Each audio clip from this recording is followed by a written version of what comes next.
Մի հակամարտություն, որը դարձել է անձնական։ Հայաստանի քաղաքական դաշտը վաղուց չի տեսել այսպիսի բաց, կոշտ բախում։ Մի կողմում գործող վարչապետ, մյուսում միլիարդատեր, համակարգից դուրս եկած, բայց նոր ուժով վերադարձող խաղացող։ Սա արդեն պարզ է՝ Նիկոլ Փաշինյան, Սամվել Կարապետյան։ Բայց իրականում սա անձնական հակամարտություն չէ, սա համակարգերի բախում է։ Վերջին օրերին իրավիճակը կտրուկ սրվել է, Փաշինյանը հրապարակային մակարդակով անցել է կոշտ, նույնիսկ ագրեսիվ հայտարարությունների ուղղված Կարապետյանին։ Սա արդեն դիվանագիտական լեզու չէ,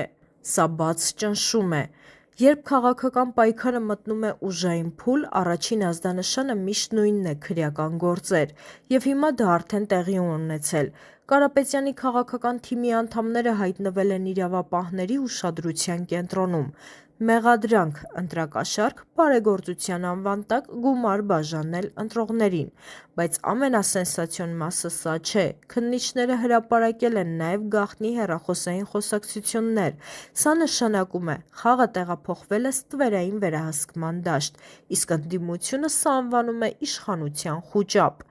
Եթե նայենք խորքից, այս բախումը չի սկսվել այսօր, այն ձևավորվել է ամիսներ առաջ, երբ իշխանությունը սկսեց ճնշում գործադրել ոչ միայն քաղաքական ընդդիմության, այլ նաև եկեղեցու վրա։ 2025 թվականից սկսած բարձրաստիճան հոգևորականներ ձերբակալվել են, նույնիսկ կաթողիկոսի դեմ գործեր է հարուցվել։ Սա արդեն սովորական քաղաքական պայքար չէ, սա նշանակում է՝ իշխանությունը փորձում է վերահսկել բոլոր ազդեցիկ կենտրոնները։ Եթե այս ամենը լիներ միայն ներքաղաքական իրավիճակը, այդքան պայթյունավտանգ չէր լինի, բայց կա երրորդ ուժ՝ Ռուսաստան։ Եվ այստեղ ամեն ինչ փոխվում է։ Վերջին շաբաթներին Մոսկվայից հնչած հայտարարությունը շատ հստակ էր՝ Հայաստանը չի կարող լինել և Եվրամիությունում, և ռուսական տնտեսական բլոկում։ Սա դիվանագիտական զգուշացում չէ, սա ուղիղ ուղերձ է՝ ընտրիր կողմ։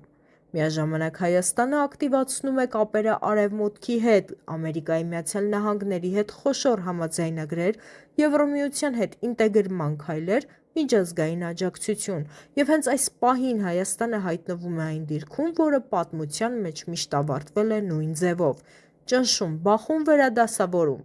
2026 թվականի հունիսի 7-ին նախատեսված են խորհրդարանական ընտրություններ։ Բայց այս ընտրությունները չեն լինելու սովորական, դրանք արդեն ընկալվում են որպես երկրի ռազմավարական ուղղության ընտրություն։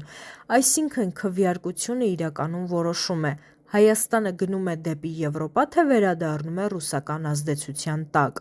Եթե հավաքենք բոլոր փաստերը միասին՝ ընդդիմության դեմ գործեր, ձերբակալություններ, մեդիա ճնշում, արտաքին հայտարարություններ, ստացվում է մի պատկեր, որը վտանգավոր է։ Հայաստանը մտնում է ուժային քաղաքականության փուլ, այստեղ արդեն ընտրությունները երկրորդական են։ Առաջին տեղում ով է վերահսկում համակարգը։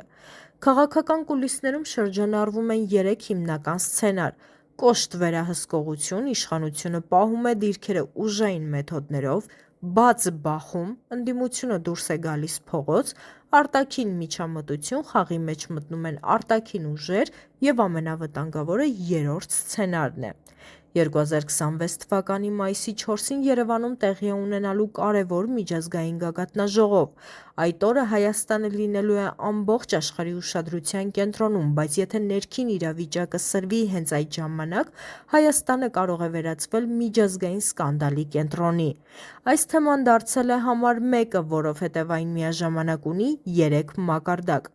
ներքին պայքար, արտաքին ճնշում, համաշխարհային հետաքրքրություն։ Սա արդեն պարզապես նորություն չէ, սա գործընթաց է, որը զարգանում է իրական ժամանակում։ Ամեն ինչ դեռ հանգիստ է թվում, բայց փորձառու լրագրողները գիտեն ամենամեծ պայթյունները մի սկսվում են լռությունից։